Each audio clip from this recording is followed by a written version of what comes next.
Bueno, muy bien, buenos días y bienvenidos a la Casa América. Una bienvenida muy especial a nuestros ponentes, a Óscar Arce, director general de Economía y Estadística del Banco de España, a nuestro moderador, viejo amigo de la Casa, Germán Ríos, a Fernando Eguidazu, consejero del Banco de España y miembro de la Comisión Ejecutiva, y a todos ustedes, muchas gracias por venir. La Casa de América, como ustedes comprenderán, pues presta especial atención a la situación económica y a las perspectivas de la economía latinoamericana. En esta casa se han presentado las grandes instituciones internacionales y regionales sus informes sobre la situación de la economía latinoamericana este año. Lo hizo la CAF hace no mucho, presentando un informe sobre la productividad, destacando cómo la baja productividad era la causa, no solo en algunos sectores, sino en todos los sectores, la causa del rezago, de esa brecha en los ingresos per cápita de América Latina. También lo hizo el Banco Mundial, destacando la integración regional como una posible vía para enfrentar la recesión o la ralentización económica que conoce la región. Y el tema de hoy del Banco de España, dónde va América Latina, pues obviamente a la vista de las turbulencias que estamos conociendo y de las implicaciones que tiene todo eso para América Latina y para España, pues es especialmente pertinente. Y me alegro mucho que por primera vez el Banco de España salga de esa bella sede a presentar sus informes y sobre todo que lo haga en la Casa de América. Aquí solemos decir, parafraseando a Juan Ramón Jiménez, que de América nos separa el agua, solo el agua. Pues bueno, a partir de ahora del Banco de España nos separa solo las Cibeles. Bienvenido, Óscar, y muchas gracias y espero que les interese este tema. Muchísimas gracias. Muy bien, pues muchas gracias, Juan Carlos, director general. Como bien decías, es la primera vez que organizamos este acto de presentación del informe semestral de la economía latinoamericana. Y es un placer el poder hacerlo en estas instalaciones que son más bellas, utilizando tus palabras, creo que las de ahí enfrente incluso, ¿no? O sea, para nosotros es un auténtico placer, es un honor y era francamente imposible encontrar un sitio más apropiado que la Casa de América para hacer esta presentación. Y en nombre propio de la institución que represento hoy aquí, pues agradeceros enormemente y en particular a ti, Juan Carlos, la generosidad de acogernos para este evento que espero y estoy convencido de que será el primero de muchos que hagamos, aunque esté la Cibeles de por medio, ¿eh? Bueno, pues el objetivo de esta presentación es darles a conocer los elementos principales de un informe que lleva a cabo que realiza el Banco de España desde hace ya bastantes años sobre la situación y perspectivas de la economía latinoamericana, que hacemos con periodicidad semestral y donde mis colegas, muchos de los cuales están sentados en estas primeras filas, pues vuelcan sus conocimientos en ocasiones pues muy detallados sobre la evolución de esta región, que es obvio que es de interés enorme para todos los que estamos aquí y en general para la economía española, desde luego, ¿no? Entrando en materia, los principales mensajes que yo creo que cabe subrayar del análisis que hemos llevado a cabo en este informe son los que tienen ustedes en pantalla, ¿no? Lamentablemente, lo apuntaba el director general, nos estamos enfrentando en la región a un crecimiento de la actividad más moderado, inferior a lo que esperábamos, y también que se está situando sistemáticamente del crecimiento que estamos viendo en otras áreas emergentes comparables, ¿eh? ¿Qué factores están detrás de este peor desempeño comparativo de la economía, de las principales economías latinoamericanas? Pues seguramente es una conjunción de factores tanto internos como externos, si bien pensamos que los primeros, los internos, los domésticos, pueden haber jugado un papel particularmente importante en el último año o año y medio, ¿eh? En particular, las tensiones comerciales globales que afectan estos días pues a la práctica totalidad de la economía mundial, también están afectando negativamente a la economía latinoamericana, pero posiblemente ese impacto negativo, por razones que luego comentaré con más detalle, pues está siendo algo inferior al daño que esas tensiones comerciales puede estar causando en otras zonas, tanto emergentes como avanzadas, ¿no? Las condiciones financieras de la región siguen siendo, en general, desde luego hay excepciones, relativamente favorables, en parte gracias a la respuesta de los principales bancos centrales que, como saben, pues han llevado a cabo reducciones significativas de sus tasas de interés en los últimos meses. Por otro lado, sin embargo, donde no cabe esperar quizá mucho más estímulo es en el lado de las políticas presupuestarias, de las políticas fiscales, donde el margen para llevar a cabo políticas de estímulo adicional en la mayor parte de las economías, en un contexto de endeudamiento público relativamente elevado, pues ese margen es más bien escaso.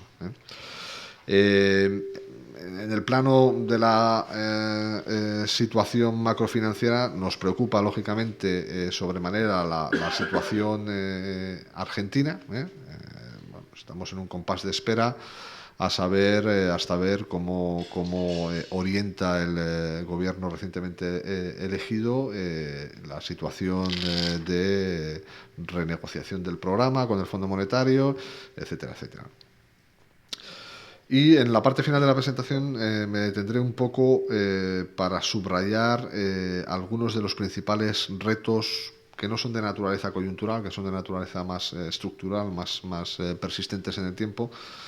Y en particular subrayaremos la evolución demográfica relativamente adversa a la que se va a enfrentar el continente latinoamericano en las próximas décadas, y que en buena medida, tal y como ya está sucediendo en economías avanzadas, y desde luego está sucediendo en la economía española, pues esa dinámica demográfica va a determinar en buena medida el comportamiento de la economía latinoamericana, ¿no? Bien, entrando en... Por cierto, las transparencias las colgaremos en la web del Banco de España, o sea que van a estar totalmente accesibles. Entrando en detalles, como decía antes, América Latina ha sido la región emergente con una peor evolución del crecimiento económico durante el último año, y donde más se han revisado a la baja las previsiones, ¿no? En este gráfico les muestro cómo han evolucionado las previsiones del conjunto de los analistas desde principios de año hasta ahora prácticamente, acerca de cuál iba a ser la tasa de crecimiento de las 6 principales economías latinoamericanas, junto con la evolución de esas mismas perspectivas para otras áreas emergentes y avanzadas. Entonces, bueno, la línea roja es la línea para la economía latinoamericana, y básicamente el mensaje es que donde más se han revisado en el último año y medio las perspectivas de crecimiento para este año 2019 ha sido justamente para las economías, para el conjunto de estas 6 grandes economías latinoamericanas. A principios del año pasado, a principios de 2018, se esperaba una tasa de crecimiento promedio en estas economías algo inferior al 3%, y bueno, pues ahora mismo el consenso está en que la región posiblemente no llegue a crecer ni siquiera al 1%. La otra región, por cierto, donde también se ha revisado con cierta intensidad a la baja en estos últimos tiempos las perspectivas de crecimiento, ha sido en la zona del euro, pero con más intensidad, como digo, en América Latina. Y en los últimos tiempos, la línea oscura, la línea negra, también se ha revisado con cierta intensidad a la baja el crecimiento de las economías asiáticas emergentes, que empiezan a acusar de una manera ya bastante directa la ralentización de la economía china. ¿Qué hay detrás? Como decía antes, pues fundamentalmente pensamos que lo que está explicando este peor desempeño relativo de las principales economías latinoamericanas son factores fundamentalmente de naturaleza interna a estas propias economías, y en particular, bueno, pues todo lo que tiene que ver con incertidumbre sobre el curso de las futuras políticas económicas, incertidumbre en algún caso puramente política e institucional en algunos países, como estamos viendo en las últimas semanas, etcétera, ¿no? En el panel de la derecha de este gráfico les mostramos la evolución de las contribuciones al crecimiento de los 6 principales países latinoamericanos, distinguiendo entre la contribución de la demanda externa, es decir, las exportaciones netas, y la demanda interna al crecimiento del producto. Y bueno, el mensaje general básicamente es que durante prácticamente todo el año 2019 y finales de 2018, prácticamente todo el crecimiento del Producto Interior Bruto de estas 6 grandes economías latinoamericanas se ha debido fundamentalmente a la contribución del sector exterior, mientras que la demanda doméstica ha retraído crecimiento o apenas ha contribuido a ese crecimiento. Además, esa contribución del sector externo, que es básicamente la diferencia entre exportaciones e importaciones, no ha sido debida tanto a un comportamiento positivo, dinámico de las ventas al exterior, de las exportaciones, sino que ha sido más bien el reflejo de una contracción de las importaciones. Estos países, en ese contexto de menor dinamismo de la demanda doméstica, de menor dinamismo del consumo de los hogares y de la inversión de las empresas, han comprado menos bienes, menos servicios del exterior, y a pesar de que las exportaciones no han ido particularmente bien, pues esto ha permitido tener tasas de crecimiento positivas, aunque, como decía antes, relativamente reducidas. Como apuntaba al principio, la estimación de nuestros colegas especialistas del Banco de España es que América Latina, dentro de esta situación, digamos, de ralentización de la economía global, en buena medida provocada por ese tensionamiento comercial entre Estados Unidos y China, pues no es una de las regiones que peor haya salido paradas, ¿no? Y de acuerdo a las estimaciones sobre el impacto que podrían estar teniendo las medidas arancelarias acordadas o impuestas bilateralmente entre China y Estados Unidos, pues bueno, lo que vemos aquí es que estimamos que hasta 2021, de aquí a 2 años, el impacto de estas medidas ya anunciadas o puestas en marcha, pues en el caso de Estados Unidos pueden producir una merma estimada de su PIB de algo más de 3 décimas de PIB. En el caso de la economía china, que sería la economía que más sufriría directamente las consecuencias de esta guerra comercial, ya lo estamos viendo en una desaceleración bastante apreciable de la economía asiática, pues perdería del orden de 6 décimas de PIB. Para el conjunto de la economía mundial esta pérdida sería de entre 3 y 4 décimas de PIB, y para América Latina pues no llegaría a 3 décimas. Es decir, bueno, no es bueno para la región, seguramente ya está mermando crecimiento para la región, pero no es de las que peor está saliendo parada de este episodio, ¿no? Y luego abundaré en por qué creemos que América Latina está soportando relativamente mejor que otras regiones emergentes esta situación de guerra comercial.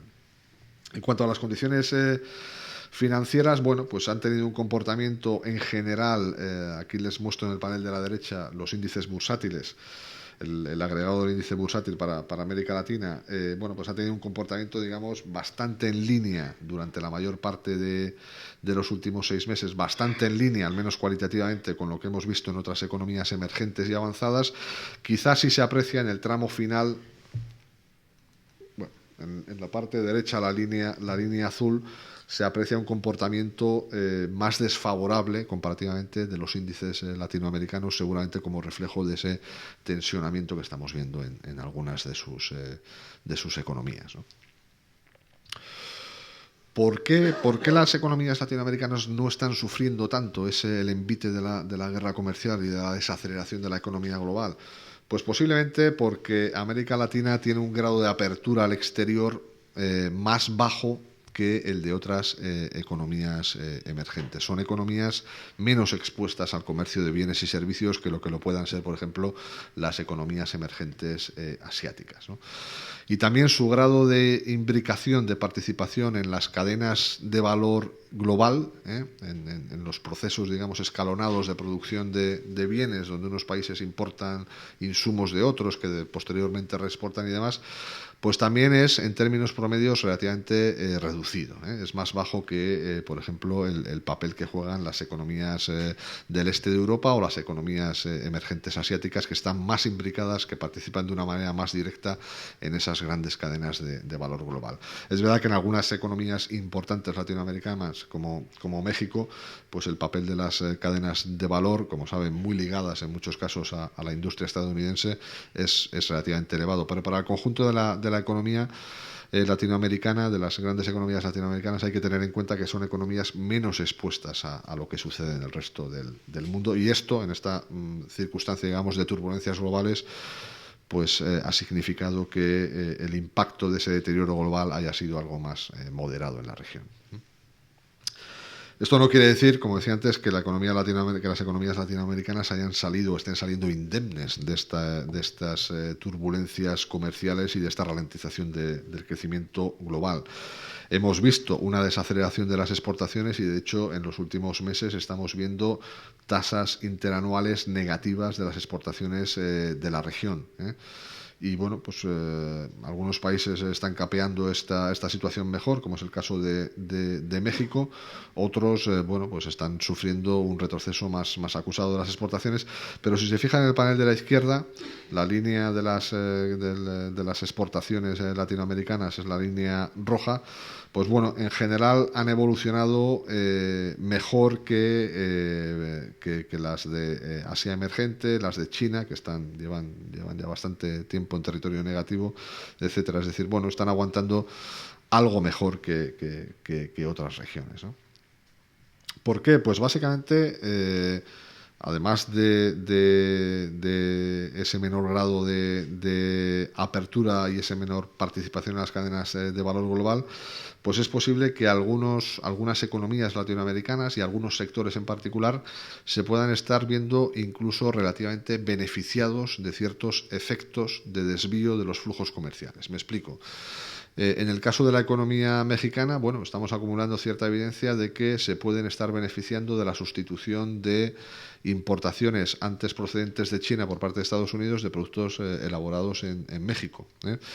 Y algo cualitativamente similar puede estar sucediendo también, por ejemplo, con la soja brasileña, ¿no? Donde, bueno, pues Estados Unidos ha dejado de comprar, China ha dejado de comprar soja estadounidense o ha reducido sustancialmente sus compras y puede estar dirigiéndose en mayor medida a Brasil, ¿no? Con todo, y bueno, pues a pesar de estos elementos que mitigan ese coste de la guerra comercial sobre la región, las exportaciones, como decía antes, se están viendo afectadas, y se están viendo afectadas sobre todo a través del canal de las materias primas, que, como sabemos, son pues el principal rubro exportador de la región. Y bueno, pues aquí sí que se está dejando notar el papel de la economía china. China es en algunos casos el principal comprador mundial de materias primas, en algunos casos de materias primas que son muy importantes para algunas de las economías de la región. Bueno, China, creo recordar que compra incluso algo más de la mitad de la producción mundial de cobre. Con lo cual, bueno, esa desaceleración que estamos viendo en el gigante asiático, pues ya se está dejando sentir con intensidad en las producción y la exportación de estas materias primas, ¿no? Y como vemos en el panel de la derecha, los precios de las principales materias primas elaboradas y exportadas por la región, el cobre, la soja o el petróleo, pues están en niveles sustancialmente inferiores a los que veíamos hace solamente 18 meses, y están en niveles muy por debajo de los que veíamos pues hace 5 años. Y esto, lógicamente, se nota en el valor de las exportaciones y en el volumen de las exportaciones, ¿no? Un factor que, como señalaba anteriormente, está ayudando a digamos, amortiguar esta desaceleración de las principales economías de la región son las políticas monetarias expansivas.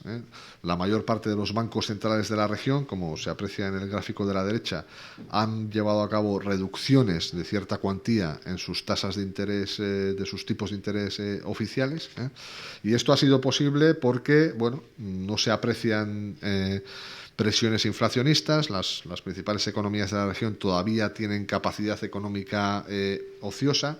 Las expectativas de inflación, posiblemente por primera vez en en la historia reciente están relativamente bien ancladas en un contexto en el que los principales bancos centrales pues ya llevan varios años aplicando políticas monetarias relativamente ortodoxas, con marcos monetarios basados en metas de inflación y con metas de inflación que en general están resultando bastante creíbles para los mercados, ¿no?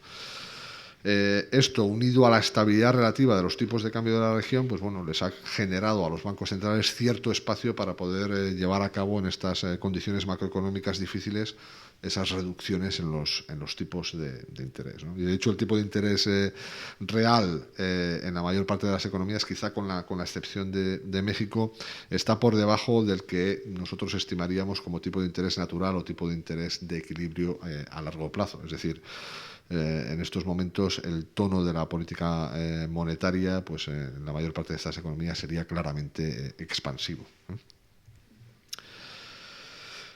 A futuro, ¿cómo vemos el crecimiento de la región? Pues en 2020 se proyecta una cierta recuperación de las tasas de crecimiento. Este año, para el conjunto de las 6 principales economías, cerraremos el año con un crecimiento pues muy posiblemente por debajo del 1%, la línea azul del panel de la izquierda. Las bandas sombreadas se corresponden con el crecimiento máximo y mínimo dentro de estos 6 países, ¿no? Para el promedio, como digo, estimamos que se crecerá menos del 1% y para el próximo año si se cumplen las hipótesis que hemos considerado en el escenario de crecimiento central, pues el conjunto de estas economías se recuperaría hasta alcanzar tasas ligeramente inferiores al 2%, ¿no? Para que se termine materializando esta ligera recuperación del conjunto de la región, pues es necesario que el entorno global no empeore o incluso muestre alguna señal positiva, y desde luego es fundamental que estas tensiones políticas e institucionales que estamos viendo en algunos países pues no vayan a más. Lógicamente estos son elementos de riesgo que, si siguen materializándose, si siguen intensificándose, pues lógicamente darán lugar a un crecimiento más escaso el próximo año, ¿no? Con todo, pensamos que el conjunto de la región va a seguir creciendo a una tasa inferior a la que sería su tasa de crecimiento potencial, su potencial de crecimiento, ¿eh? Es decir, van a seguir funcionando, digamos, a medio gas, si me permiten la expresión. Y eso, en un contexto en el que el crecimiento potencial pues tampoco es particularmente boyante en esta región, ¿no? Y luego me detendré en por qué factores pueden estar detrás de este bajo crecimiento potencial, ¿no?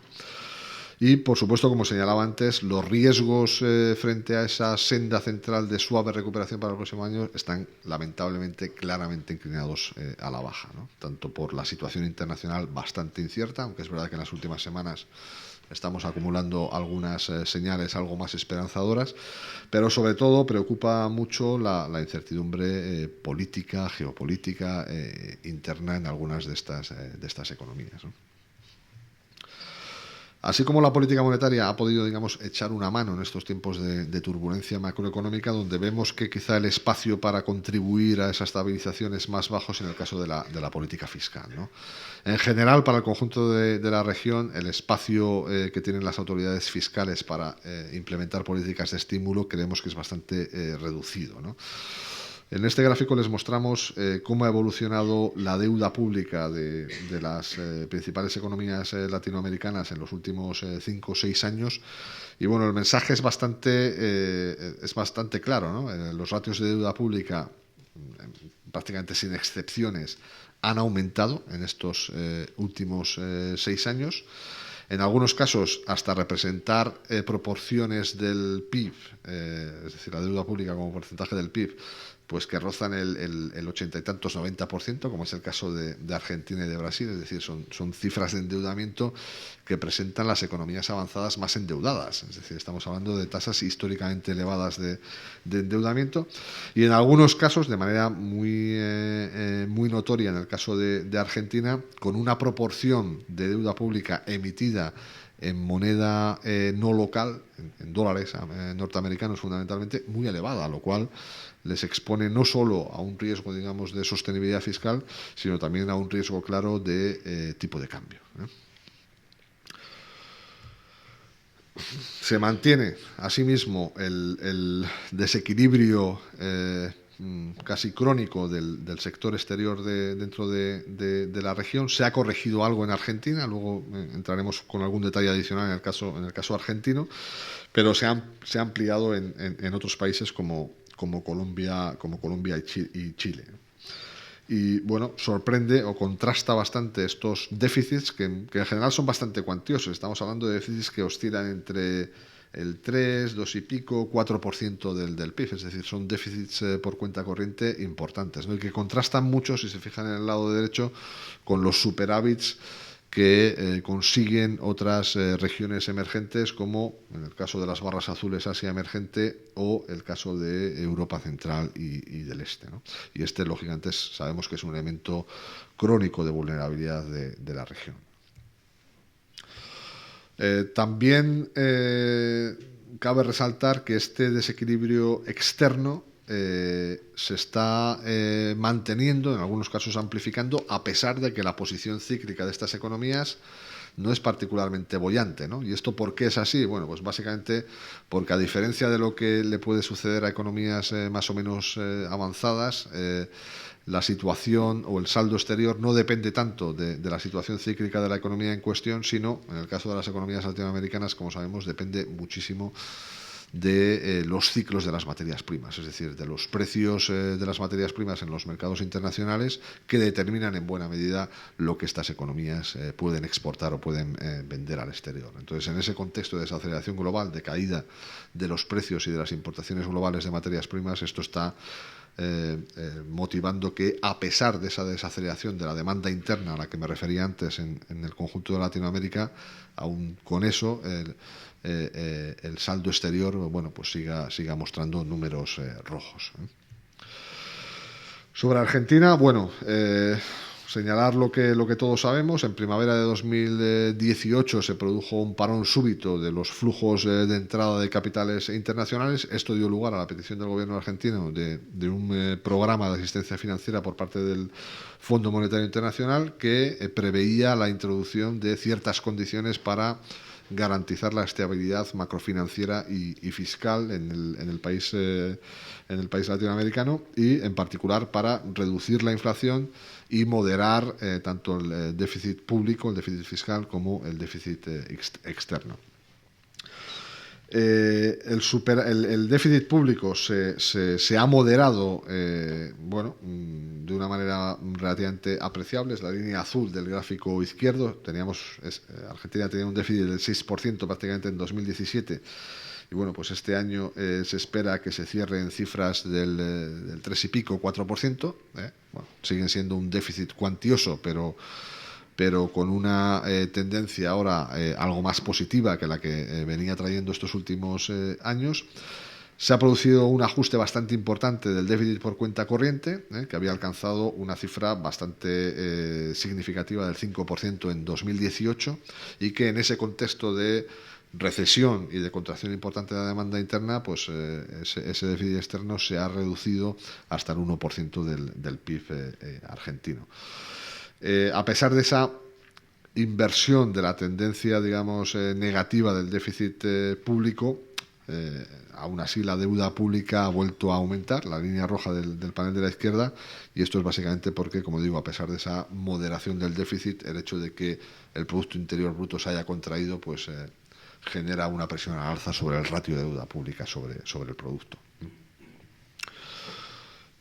Hasta julio de 2019, en este contexto, el Fondo Monetario, digamos, que había dado el visto bueno a los progresos en estos frentes de la economía argentina, pero bueno, con la celebración de las elecciones primarias el pasado verano y la posterior confirmación del signo de aquellas elecciones primarias en las elecciones de hace varias semanas, pues el Fondo Monetario ha suspendido el desembolso que tenía pendiente dentro del marco de ese programa hasta que el nuevo presidente electo conforme gobierno y este gobierno digamos delimite el sentido y los detalles de su próxima política económica, ¿no? Con lo cual estamos en esa situación que decía antes de cierto impasse, ¿no? En este contexto el gobierno activó hace unos meses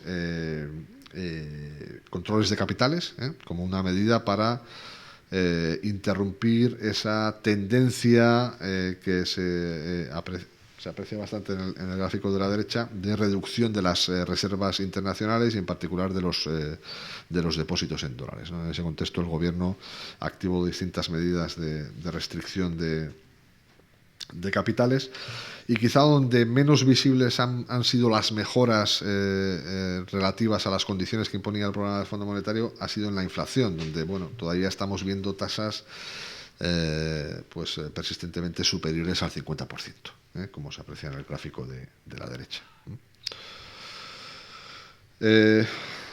A largo plazo, ¿qué nos preocupa sobre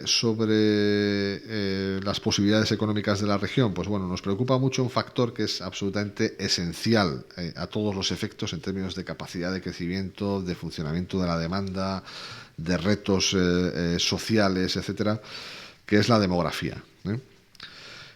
América Latina presenta todavía una tasa de dependencia total que está en mínimos históricos. Es decir, esa tasa de dependencia total definida como la proporción de la suma de niños menores de 14 años y personas mayores de 65 años sobre la población que, digamos, está en edad de trabajar, ¿no? Entonces, es verdad que ese grado de dependencia total está en tasas mínimas, como se aprecia en la línea oscura del panel de la izquierda, pero lo está porque el grueso de los menores de 14 años, la tasa de nacimientos, lleva varias décadas moderándose, ¿eh? Es decir, hay menos población, digamos, dependiente, pero hay menos población dependiente por el lado, digamos, de los jóvenes, no de los mayores, que, como vemos en la línea azul, esa tasa de dependencia de los mayores de 65 años ya ha empezado, ya lleva varias décadas aumentando, y pensamos que su tasa de avance se va a acelerar, de hecho, en las próximas décadas, ¿no? Y conforme eso pase, la tasa de dependencia total proyectamos que aumentará también a tasas considerables hasta situarse posiblemente en rangos no muy distintos, como se aprecia en el panel de la derecha, de las tasas de dependencia que ya estamos viendo en economías avanzadas, en economías sustancialmente más envejecidas como las economías europeas, ¿no?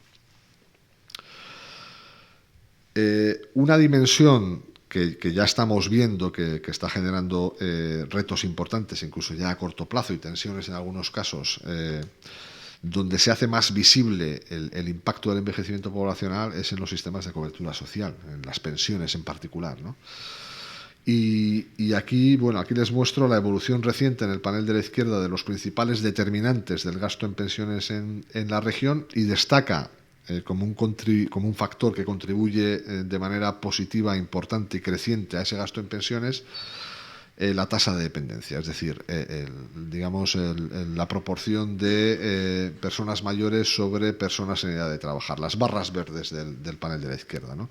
Que vemos que llevan desde finales del siglo pasado pesando cada vez más, contribuyendo cada vez más a aumentar ese gasto en pensiones, con una dinámica que cualitativamente no es en absoluto distinta de la que estamos observando en economías avanzadas como la economía española, ¿no? Donde estamos viendo que ese envejecimiento gradual presiona al alza de manera sistemática y de manera estructural muy duradera en el futuro el gasto en pensiones, ¿no?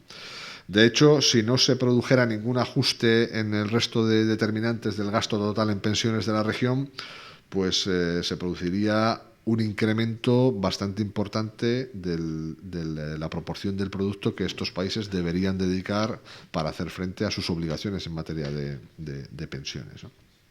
Como digo, motivado fundamentalmente por ese fenómeno de progresivo envejecimiento de sus poblaciones, ¿no?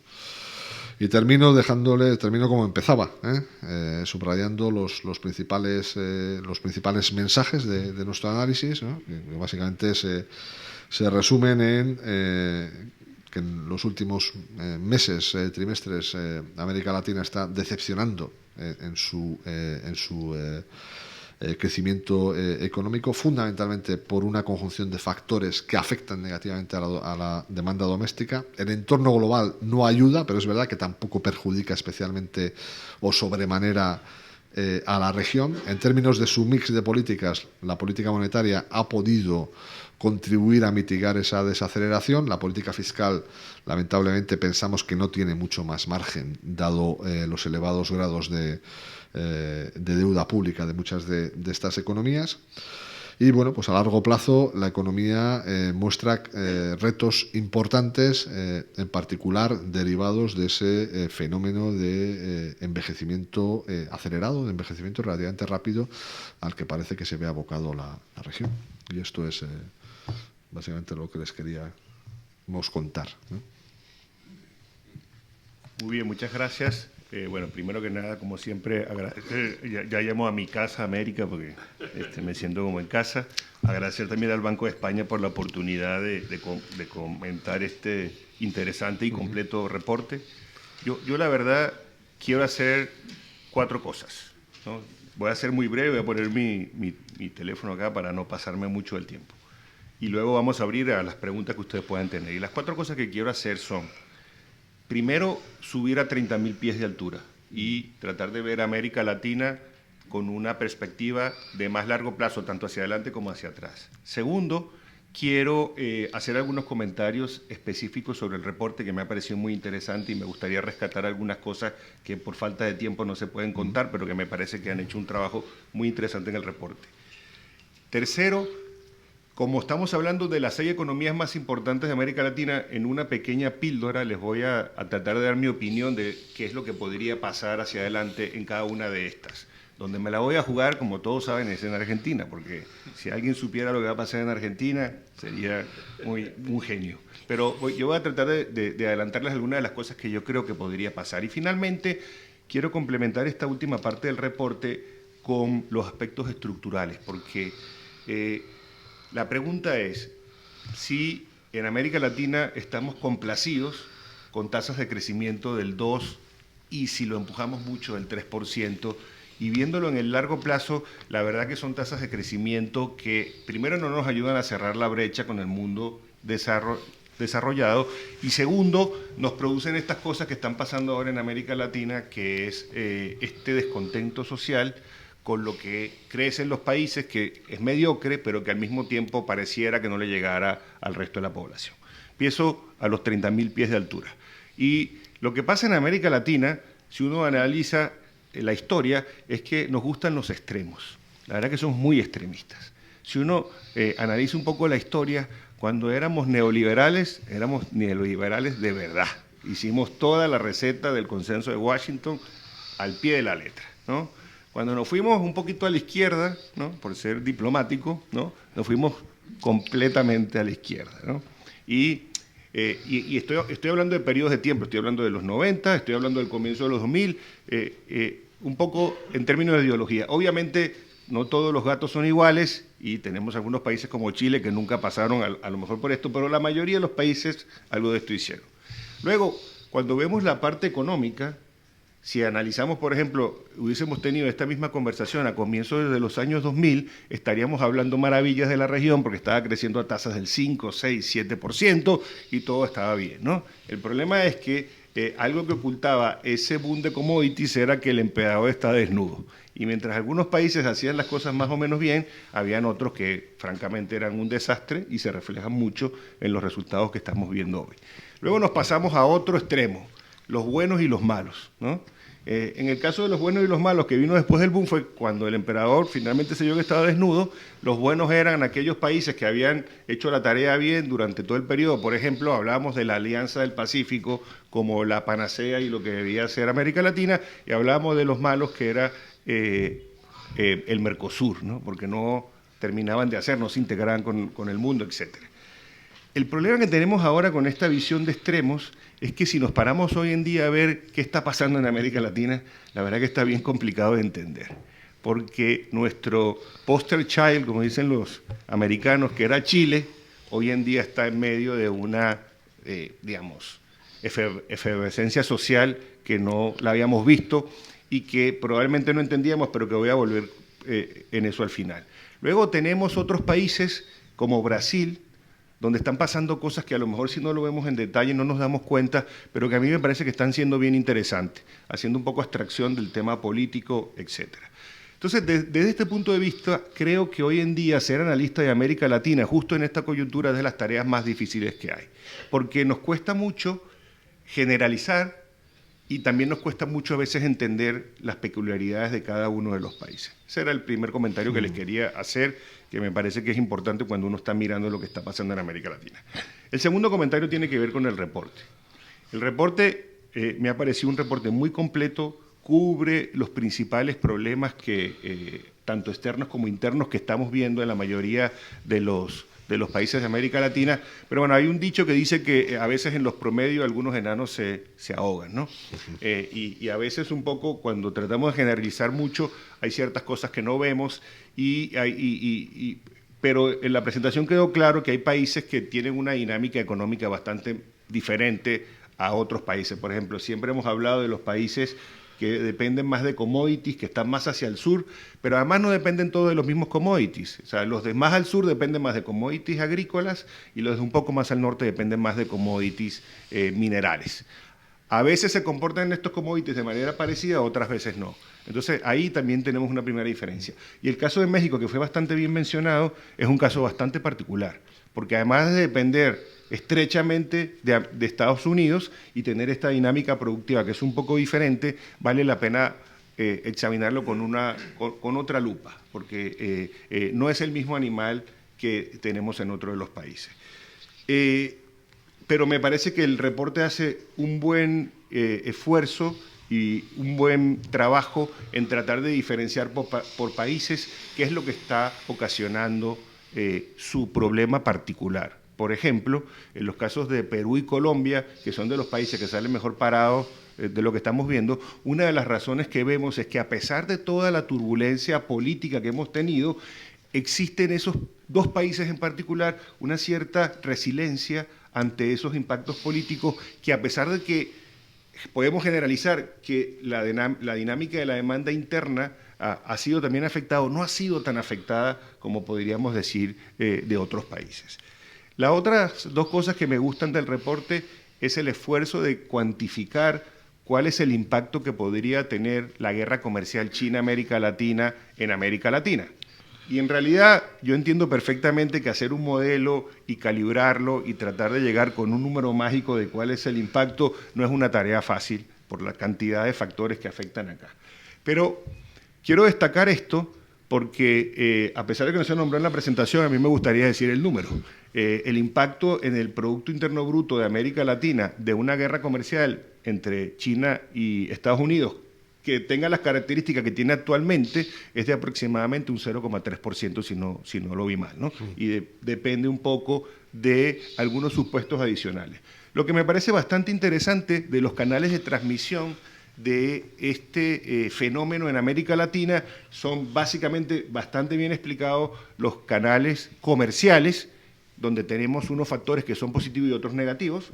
Obviamente los negativos son que una guerra comercial no es buena para nadie, ¿no? Porque todos estamos de acuerdo que el comercio mundial en el mecanismo multilateral es el mejor para todo el mundo y obviamente eso afecta a América Latina, pero desde otro punto de vista podría tener algún efecto positivo por lo que se comentó de las desviaciones de comercio que podrían favorecer a algunos países.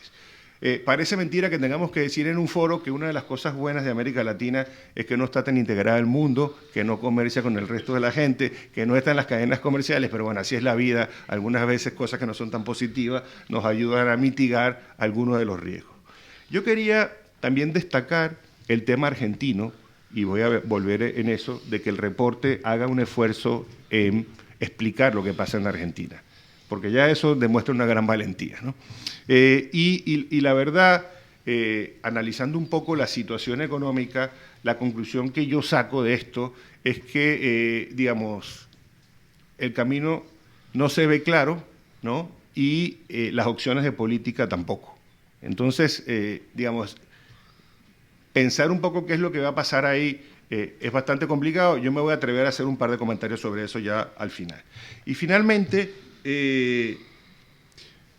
un factor que tal vez yo le pondría un peso importante como factor de riesgo para América Latina es lo que va a pasar en Estados Unidos. Y a mí me está preocupando un poco las señales que estoy viendo en Estados Unidos de desaceleración, que no la tenemos todavía en el paquete completo de los riesgos globales, pero me parece a mí que si esto se acelera y tenemos malas noticias en el frente económico en Estados Unidos, eso podría tener un impacto adicional sobre América Latina. Okay. Los países, y muy rápidamente, porque ahora sí ya me estoy comiendo el tiempo. ¿Qué es lo que yo creo que va a pasar en Argentina? Bueno, les voy a dar dos factores que van a ser importantes. El primero, aunque parezca un poco obvio, es muy interesante, es quiénes van el 10 de diciembre a la toma de posesión de Alberto Fernández, ¿no? Y, digamos, podrían ir, digamos, vamos a poner el peor caso posible, Evo, Lula y Maduro, ¿no? Son las personas que van a la toma de posesión de Alberto Fernández. Con lo cual, podríamos tener cierta dificultad del mayor accionista del Fondo Monetario Internacional, que es Estados Unidos, que tiene solamente el 30% del accionariado y que se va a tener que sentar a negociar con la Argentina, porque obviamente no puede pagar ni siquiera el stand-by arrangement como está planteado. ¿Okay? Entonces, por eso yo creo que esa va a ser una variable muy importante quienes están ahí. La otra cosa que puede ser importante, aunque estos vayan, hay una frase de Perón muy famosa, que mucha gente no la sabe, que es que hay que poner la luz de direccional a la izquierda, pero hay que meterse a la derecha. Y la verdad, yo no conozco a Alberto Fernández personalmente, conozco a algunas personas que están en su entorno, y me parece que hasta ahora lo que escucho es pragmatismo, ¿no? Y espero que eso sea lo que prevalezca, porque las posibilidades de tener un éxito de ajustar a Argentina son básicamente minúsculas, y si no hay una buena dosis de pragmatismo y de voluntad de negociación con el Fondo Monetario, eso no va a pasar. ¿Okay? Segundo caso, eso con respecto a Argentina. Brasil. Brasil creo que está sorprendiendo desde el punto de vista positivo, y eso es bueno para la región. Pasaron la reforma de pensiones, el programa de desestatización del gobierno y privatización es importante. El consensus forecast que lleva el mismo Banco Central de Brasil ha subido en 0,10% en los últimos 2 meses, con lo cual, a pesar de la dinámica Bolsonaro, las cosas que están pasando en Brasil podrían ser interesantes y están respondiendo a algunos de los temas que se mencionaron acá, porque sin reforma de pensiones en Brasil, con el envejecimiento de la población, la trayectoria de la deuda y el déficit fiscal sería insostenible. Entonces, eso es un tema muy importante. Chile es un paradigma importante, es un país que hizo todo by the book, como dirían, pero es un país que tenía una gran desigualdad del ingreso antes de empezar todo esto. Es cierto que en otros países de América también lo hay, pero en Chile, a pesar de que bajó con el boom, nunca bajó de una manera significativa. Hay un problema ahí muy grave porque es un país que le ha ido extremadamente bien, con lo cual el tamaño de la torta ha crecido, pero el problema es que ese tamaño de la torta, siendo el país con el PIB per cápita más alto de América Latina, miembro de la OCDE, no se ha repartido de la manera más eficiente. Yo no quiero decir con esto que estoy a favor de políticas redistributivas en ningún caso, pero sí quiero decir que, por ejemplo, en el caso particular de Chile, el sistema impositivo no ha sido lo suficientemente progresivo. Y eso es un tema que es importante cuando están pasando estas cosas. Termino con Perú y Colombia. Perú y Colombia van más o menos en piloto automático.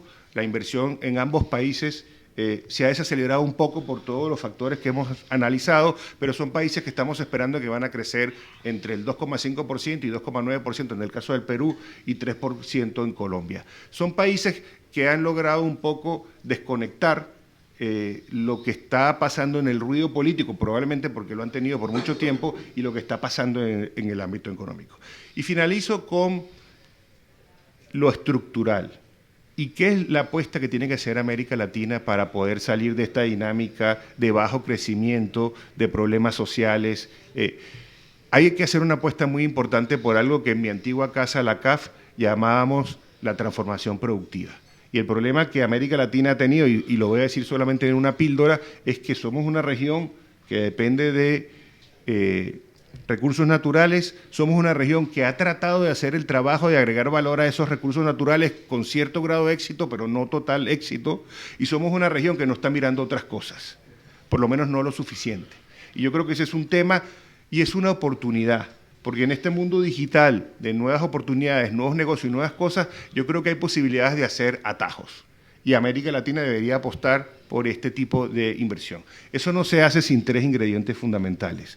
Uno es más y mejor educación a todos los niveles, no estoy hablando solamente de lo clásico, que es educación a nivel primaria y a nivel superior, sino, por ejemplo, la educación para preparar a la mano de obra para poder llevar a cabo esa transformación.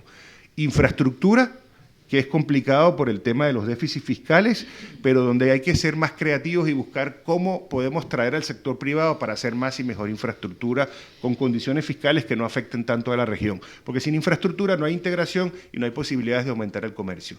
Y por último, todo el tema que tiene que ver con el emprendimiento, tiene que ver con las nuevas áreas de la economía y que tiene que ver, por ejemplo, con economía naranja y una serie de factores donde América Latina podría tener ventajas y en este momento no las está aprovechando. Muchas gracias y dejamos el micrófono abierto para cualquier pregunta que puedan tener.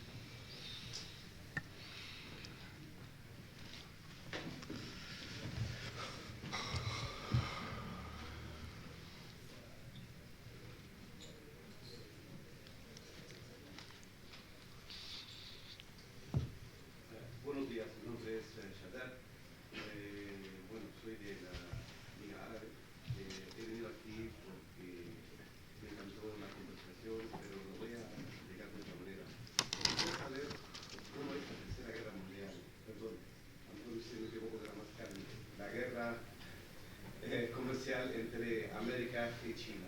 Es decir, yo no entiendo de política, entiendo de economía, pues soy doctor en economía, entiendo por qué no hablamos francamente cómo está el nuevo mundo que está dividido entre la parte de desgraciadamente América Latina, completamente América Latina, de medio, la parte del Golfo Pérsico.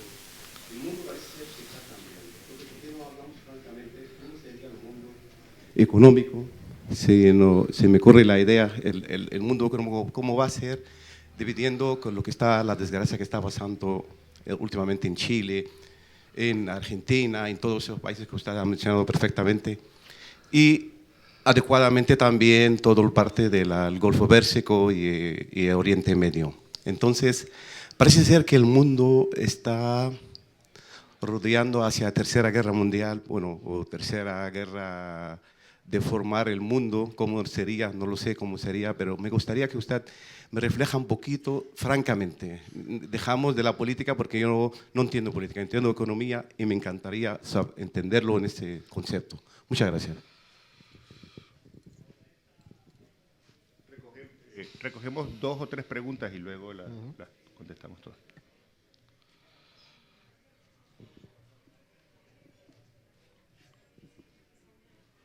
¿Perdón?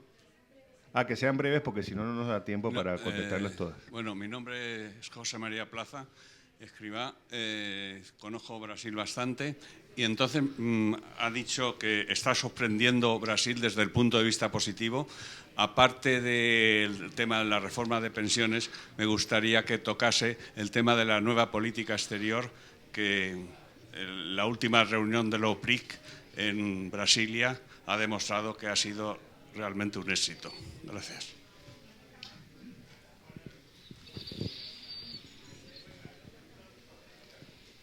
¿Una pregunta más?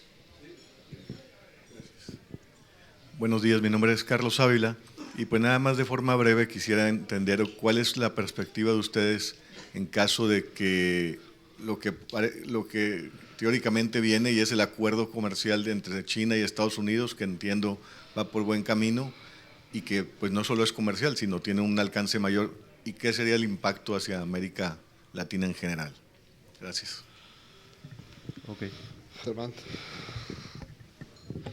Bueno, quizá la que más... yo hago mías las palabras del primer interviniente, no de economía sé poco y de política y geopolítica internacional menos aún, ¿no?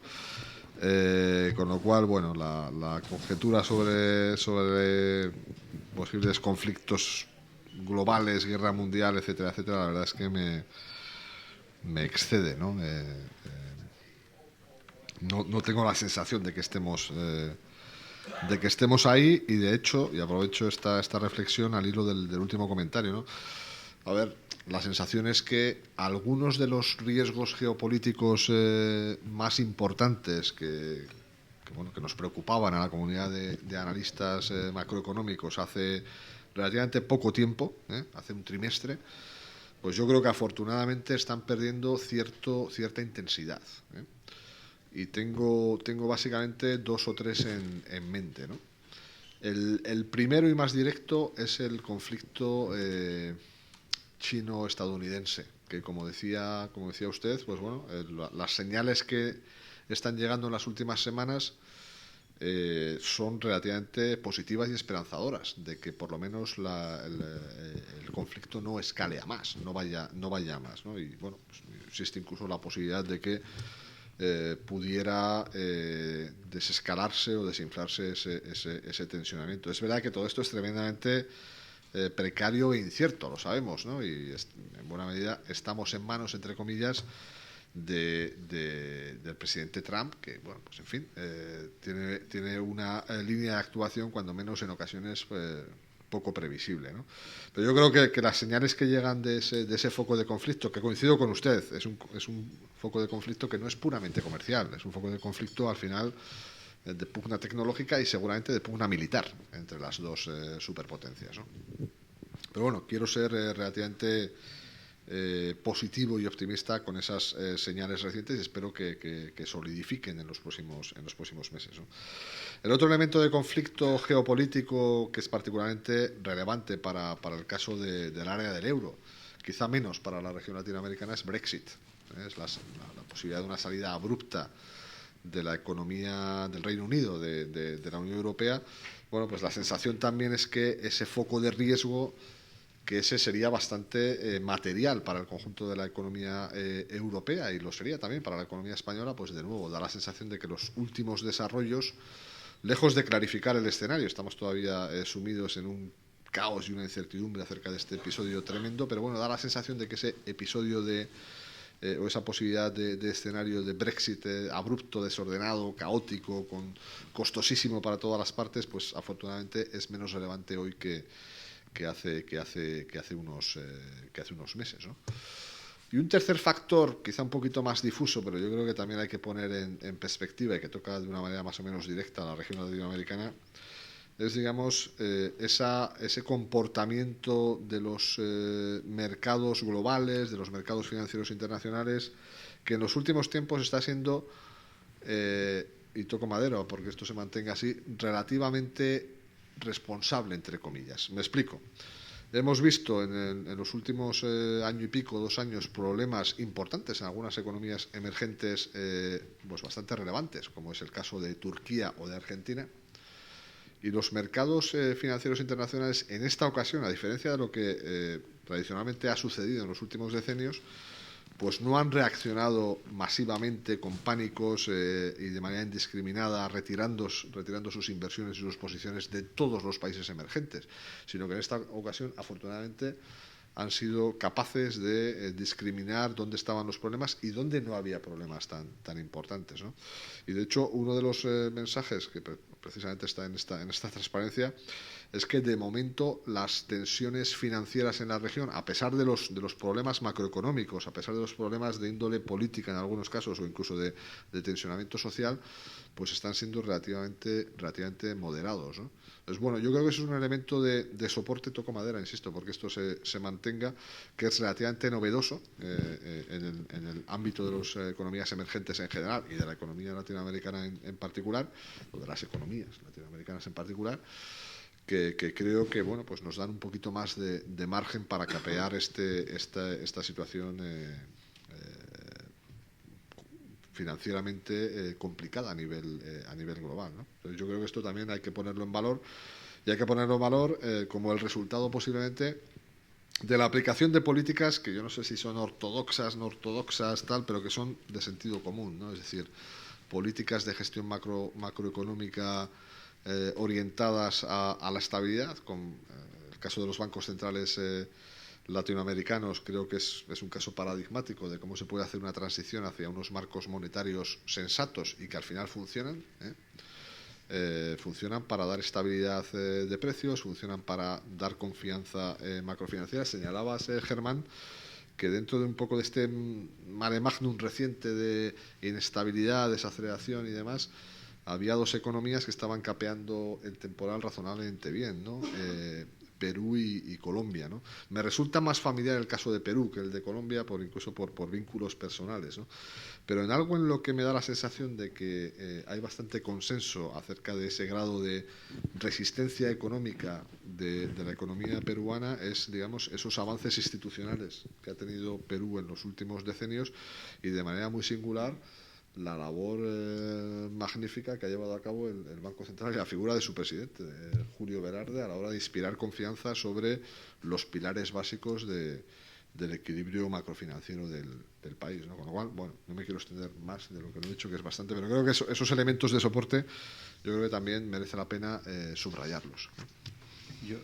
Ese punto que hiciste es muy interesante, Óscar, el de por qué no tenemos tanto contagio financiero hoy en día y por qué los inversionistas como que ahora ven con más lupa a los países emergentes. Yo creo que tiene algo que ver con que los rendimientos son tan bajos en el resto del mundo que la verdad que tú tienes que seguir apostando por un mayor rendimiento y estás buscando aquellos lugares en donde lo puedas hacer. Entonces, por ejemplo, apostar por un país como Perú, Colombia, Uruguay, que son países que tienen un set de políticas donde tomas un poco más de trabajo en investigarlo, pero lo haces, te hace que no tengas que salirte de ahí una vez que le pase alguna cosa a la Argentina o a Turquía o etcétera. Yo creo que por eso hay que tocar madera, pero también hay que estar contento de que la coyuntura financiera internacional es positiva. Y eso también tiene un impacto importante sobre América Latina, porque si bien es cierto que hay tensiones fiscales y van a ser complicadas y no hay mucho margen de maniobra, el hecho de que las tasas de interés estén en mínimos históricos también ayuda un poco a poder, digamos, financiar y refinanciar en aquellos casos que se tenga que hacer. Yo, digamos, el tema China-Estados Unidos yo lo veo un poco como una negociación complicada donde hay negociadores que son bastante duros, ¿no? Y en una parte de la mesa hay un negociador que es muy transaccional, ¿no? Y que juega sus cartas bastante fuertes para lograr su cometido, pero totalmente de acuerdo con que esto es una cosa que es una tendencia geopolítica, nos estamos moviendo hacia Asia, ese continente tiene un peso específico mucho más grande del que tuvo antes y obviamente los que tienen el peso todavía no están tan dispuestos a dejar que la cosa se mueva hacia el este, con lo cual hay cierto rasgo o incentivos para negociar y para que, digamos, no se pierda tanto con esta tendencia geopolítica que hay. Pero yo también quiero ser optimista en el sentido de que me parece que las señales son de que vamos a poder llegar a un acuerdo y que digamos, ese riesgo no tendría tanto impacto sobre el resto de los mercados emergentes. En el caso de Brasil, agrego algo que no mencionamos acá, pero que va a ser muy importante para América Latina, es que Brasil está convencido en que tiene que firmar el acuerdo con la Unión Europea. La pregunta es si los otros 3 miembros de Mercosur lo están. Yo tengo mucha confianza en que tanto Uruguay como Paraguay van a ir por ese camino. La gran interrogante va a ser Argentina. Y ahí de nuevo vuelvo a mi punto anterior. Si la persona que asume el 10 de diciembre es una persona pragmática y entiende que esto va a ser beneficioso no solo para la Argentina, sino para el resto de la región, debería ir hacia adelante y mover el acuerdo. Pero en el caso de Brasil yo veo que su apuesta externa es por más y mejores mercados y su apuesta interna es por buscar nuevas fuentes de crecimiento para la economía. ¿Recogemos algún otro más o ya? Sí, si alguien quiere, sí, por favor. Recogemos 2 o 3 más. Ok. Bueno, mi pregunta, buenos días. Mi nombre es Rosana Sosa, soy economista. La pregunta es para ambos, ¿no? El secretario general de las Naciones Unidas recordó los 2.6 billones de dólares al año que el Foro Económico Mundial ha calculado como costo global de la corrupción. Esto equivale más o menos al 5% del PIB mundial. Y en la cima hay 15 países, de los cuales 10 son de América Latina. En México esto representa más o menos el 10% del PIB y fue conceptualizado como un desastre socioeconómico que sin duda tiene un impacto brutal tanto en las cuentas macroeconómicas y se ha denominado como el desastre socioeconómico de México y por ende del resto de los países que integran estos 10 países a la vanguardia, lastimosamente, de la corrupción. Esto incide directamente en 3 grandes flagelos: el lavado de activos, la elusión y la evasión fiscal, y evidentemente agudiza las tensiones fiscales que muy bien menciona el doctor Oscar Arce. Dentro de este brillante análisis, que lo felicito, ¿se han valorado este flagelo? En nuestro caso la respuesta puedo ser breve. No hemos tenido en cuenta este elemento que señala sobre cuál puede ser el impacto de la corrupción en el largo plazo. Desde luego, como creo que no es patrimonio, entre comillas, exclusivo de Latinoamérica, aunque la incidencia obviamente de este tipo de cuestiones es relativamente común, ¿no?, en la región. Pero efectivamente todo lo que tiene que ver con calidad institucional, pues qué duda cabe que es fundamental para la capacidad de crecimiento y el funcionamiento correcto de los principales mecanismos económicos de un país, ¿no? Eso es cierto en Latinoamérica y en el resto del mundo por igual, ¿no? Pero yendo a su pregunta concreta, si hemos tenido en cuenta o hemos llevado a cabo algún análisis elaborado sobre el costo económico de la corrupción en la región, la respuesta es que no, hasta la fecha no lo hemos hecho. Gracias. Quisiera conocer la opinión de ustedes con respecto al tema de Venezuela, sobre todo en el tema de Colombia. ¿Cómo ven ustedes que impacta lo que ha pasado en Venezuela la economía de un país como Colombia? Bueno, esta es tuya, obviamente. Yo pensé que me iba a librar de que me preguntaran de Venezuela, pero no. Mira, yo creo que hay varias maneras de mirar el tema y el tema principal es cuál es el impacto de la migración venezolana en el resto de América Latina, ¿no? Y la pregunta es si puede ser una ventaja o no. A mí me parece, digamos, probablemente dependa de país en país, que el hecho de tener, digamos, no es en todos los casos, pero que llegue mano de obra calificada o mano de obra que pueda aportar al desarrollo del país, eso podría ser un impacto importante. Sin embargo, lo que es cierto es que esto está creando tensiones desde el punto de vista fiscal también, porque lo cierto es que cuando estamos hablando de un proceso migratorio que no es un proceso masivo, ¿no?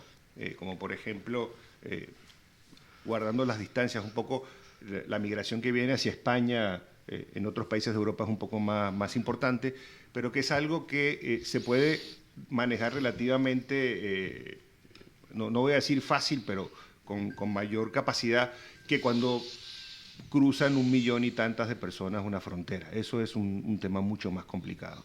Y eso pone grandes presiones desde el punto de vista de atención de servicios públicos y desde el punto de vista de derechos humanos y una serie de cosas que son muy importantes. Y ahí me parece a mí que lo que está pasando y lo que va a pasar es que van a requerir ayuda. Y esta ayuda va a ser una ayuda que probablemente va a tener que ser financiera. Ya en este momento varios de los bancos de desarrollo multilateral que atienden a la región están trabajando en paquetes especiales para poder apoyar a los países que están recibiendo grandes cantidades de migración, que son Colombia, Perú y Ecuador, que son los que están más cerca. Y en el caso de otros países, por ejemplo, estoy bastante familiarizado, Uruguay, Argentina, que también está llegando migración venezolana, también ahí más que apoyo externo, que lo van a necesitar los países que están recibiendo mayor volumen, tiene un poco más que ver con las políticas domésticas de cada país para ver cómo se integra la migración al aparato productivo de ese país. Pero no es un tema fácil, es un tema complicado y va a requerir, digamos, yo, por ejemplo, como sabrán ya por mi acento, soy venezolano, tengo que agradecer mucho al caso de Colombia por la acogida que le han dado a los venezolanos y adicionalmente por preocuparse por también poder hacer este esfuerzo que entendemos que es bastante importante desde el punto de vista fiscal para proveer servicios públicos a toda esta masa de personas que está llegando.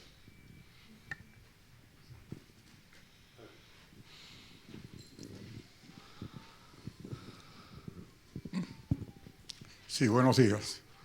Hubo una señorita aquí que habló sobre México y me alegró oír hablar algo de México, aunque fuera la corrupción, que no quieren hablar, que es una cosa que todo el mundo habla de corrupción, pero en América Latina aquí no se nombró nada de corrupción hasta que esta señorita lo comentó. Yo lo que quisiera, a ver si pueden hablar más de México. El señor dijo de que Morales, Lula y el otro van a ir seguramente a la toma de posesión en Argentina, pero creo que se le olvidó López Obrador, porque México es muy simpático, nadie quiere hablar de ellos. Y yo quisiera que ustedes hablaran un poco de México, porque en México hay mucha inquietud. ¿Agarramos alguna pregunta más?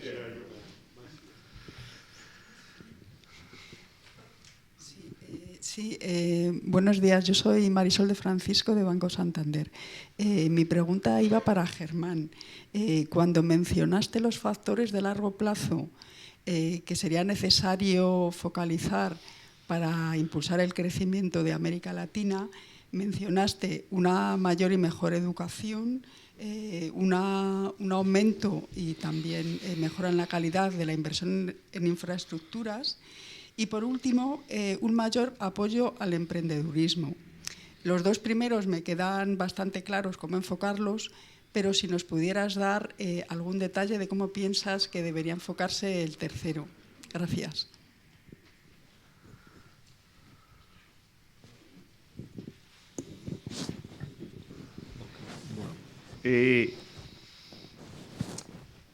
México. Vamos a hablar de México, para que no digan que no vamos a hablar de México.